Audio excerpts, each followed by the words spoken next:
Google Midway Pest Management. Control your bugs and wildlife. Call 913-820-9737. Hi, everyone. Thanks for tuning in to another episode with Midway Pest Management. I am your host, Luis Gonzalez, and today I have a very interesting topic. We're going to talk about bats.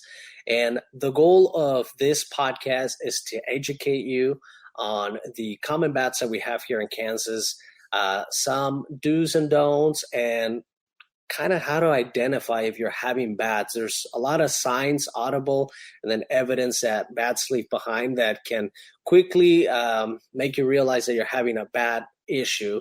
So I'll go ahead and get started and explain some of those things. So as a service, wildlife control service provider, we deal with bats literally on a daily basis. And there's a common trend associated with bats. And I want to educate you on how to see if you actually do have bats or if it may potentially be another type of wildlife, or, you know, they easily get confused for mice and rats as well. So what's the most common call that we have whenever customers are requesting service? So we'll get customers contact the office and they'll let us know that they're hearing noises, usually on the wall or in the ceiling. And you know, one of the things associated with bats is whenever we hear noises, remember they have their wings and they're crawling around, so it kind of sounds like a fluttering noise. And usually it's going to be in a localized spot. And usually it's going to be an exterior wall because they're coming in from the exterior. Usually they land on the roof, they crawl into a soffit, eave, or they'll linger around that wall void cavity close to the exterior. One of the things that is really noticeable with bats is they usually start to become active in the evening hours. And then depending on weather temperatures, they may become active, you know, early evening, 5 o'clock, 6, 7 o'clock. We typically see the most activity at about 9 p.m., 10 p.m. timeframe, where they become audibly active. And what I mean by that is they start to make a lot of squeaky noises. And then they start fluttering and moving around. You'll hear a lot of scratching. The scratching noises that the bats make is actually pretty loud. Whereas if it was a mouse, typically it's very faint, the noise that they make. And only like in the middle of the night when the house is quiet, when, you know, dogs are not barking, kids are not running around, you don't hear all the white noise from the outside, from the vehicles. That's usually when you're going to hear a mouse in the wall. Whereas bats, you'll hear them throughout the day. You know, middle of the afternoon, all of a sudden you're working and you hear something up above. You know, that loudness is indicative of a bat. Whereas, again, if it was a mouse, you typically would not hear it during the day like that. Bats are active all throughout the night, and we'll see them kind of wake up throughout the day and start making noise, and that's pretty common depending on the temperatures. One of the things that you as a homeowner can do is if you do a walk around your home and you look up on the roof, usually where there's eaves, there will be an opening. And usually these eaves, they have a piece of sheet metal flashing that runs across it about 11 inches or so, and it's tucked in right into the roof. A lot of the times, whenever houses are built, these pieces of sheet metal, they're not properly secure and they tend to fall off over time.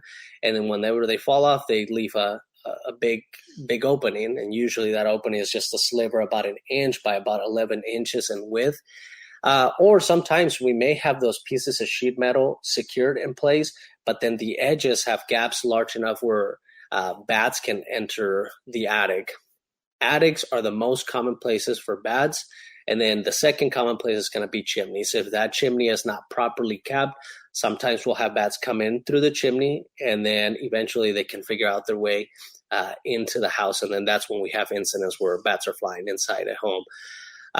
Okay, so other things you can look for. If you look up on the roof and you do find these gaps, assuming that you have been hearing noises, look for signs. We're looking for insulation. A lot of times these bats will sneak into the attic, and then in that process, they bring particles of insulation out of the attic. So we have, yellow fiberglass insulation. We have white fiberglass insulation. We have cellulose material insulation that is more like a grayish color.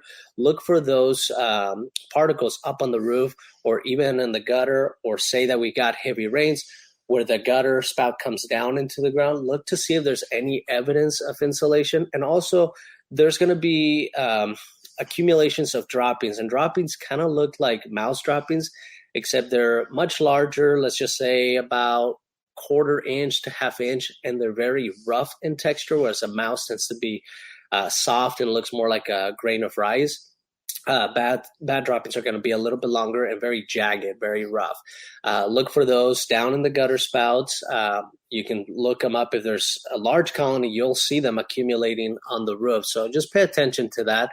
And then if you need assistance to identify if it is bad, say that you're not sure, but you're hearing noises.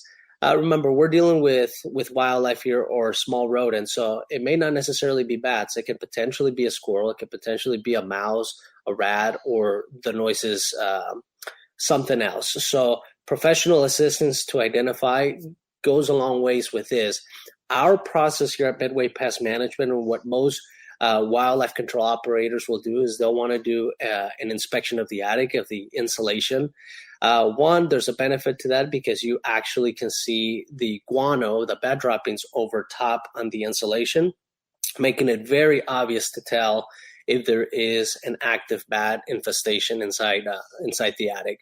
The other thing is that as a wildlife control operator, we're also going to be looking at the condition of the insulation. Sometimes you have a large colony that really saturates the insulation with bat urine and bat guano, and that could pose a significant health hazard to you and your family or anybody who's living inside that dwelling. So key things whenever Midway Management comes out there, we're looking at the outside of the house. We're looking for any gaps along the gutter, along the eaves, any vents, the chimney, where the chimney brick, the veneer of the chimney meets the siding. Sometimes there's gaps. So we're looking at all of that to see if there's any entry points where bats can come in. Now, we'll narrow it down and say that that house only has 2 entry points.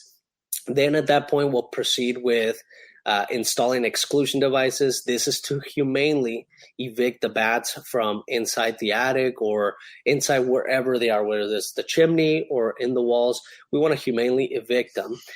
Midway Pest Management will do the inspection to determine entry points, and then we'll also want to do an inspection on the inside of the attic.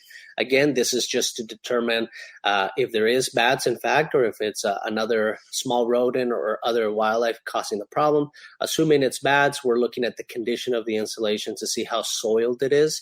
And then at that point, we can make recommendations to clean your attic, either a spot sanitation or a full attic remediation. In some cases, there's just too much contamination to try to spot clean. The best solution is to just remove all of the insulation and replace it with clean new insulation.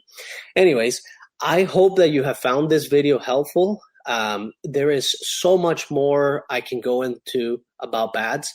And for that, I do invite you to call us. Our phone number is 913-820-9737. And if you have a specific question that you want me to answer, I would be more than happy to speak with you. Again, I am your host today, Luis Gonzalez. I hope you've enjoyed this episode on bats. And we're going to be launching more videos regarding other wildlife, so stay tuned for more. Thanks for watching, and I wish you a wonderful day. Google Midway Pest Management. Control your bugs and wildlife. Call 913-820-9737. Hi, I'm Luis Gonzalez. I'm the owner and president of Midway Pest Management here in Kansas City. I want to thank you for stopping by our website. We are a full-service pest control and wildlife control company dedicated to helping folks just like you live pest-free lives. Whether it's spiders, ants, termites, mice, bats, even squirrels in the attic, we can help you.